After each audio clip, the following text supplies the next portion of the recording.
தேயிலை, தேநீர். தேநீர் ரொம்ப ரொம்ப பிடிச்சவங்க யாராவது இருக்கிறீங்கன்னா, எனக்கு ரொம்ப ரொம்ப பிடிக்கும். அதோட சுவை, அதோட வாசம் சொல்லவே இல்ல. ரொம்பவே எனக்கு பிடிக்கும். இந்த தேநீர் வந்து உலக நாடுகளுக்கும் மற்றும் இலங்கைக்கு வந்து எப்படி அறிமுகமானது, எப்படி உருவானது அப்படின்ற ஸ்டோரி எல்லாம் இருக்கு.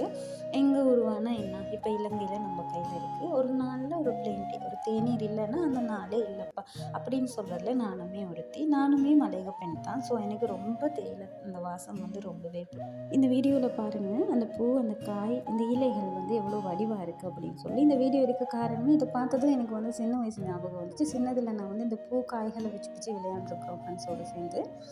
பெரும்பாலும் இந்த காய்களை பிடுங்கி நாங்கள் கடிச்சு பார்க்கும்போது அதில் ஒரு தண்ணி மாதிரி வரும். எல்லாருமே சேர்ந்து அந்த தண்ணியை குடிப்போம் நாங்கள். அதே மீறி அந்த தேயிலையோட பிஞ்சு தண்டோடு அந்த இருக்கிற அந்த இலையை கிள்ளிட்டு, இலையோட தண்டை கிள்ளிட்டு அந்த இலையை பிச்சு வீசிட்டு அந்த தண்டை சாப்பிடுவோம். அது வித்தியாசமான ஒரு சுவையாக இருக்கும். அதே மாதிரி நம்ம தேயிலை தோட்டத்தில் நிறைய தேயிலை இருக்கும் பொழுது நம்ம நடுவில் நின்று அதை பார்த்தோம் அப்படின்னு சொன்னால் செம்ம வடிவாக இருக்கும். அந்த க்ரீன் கலரில் அப்படி ஒரு அழகாக இருக்கும். அதை நம்ம பார்த்தா மட்டும்தான் அது புரியும்.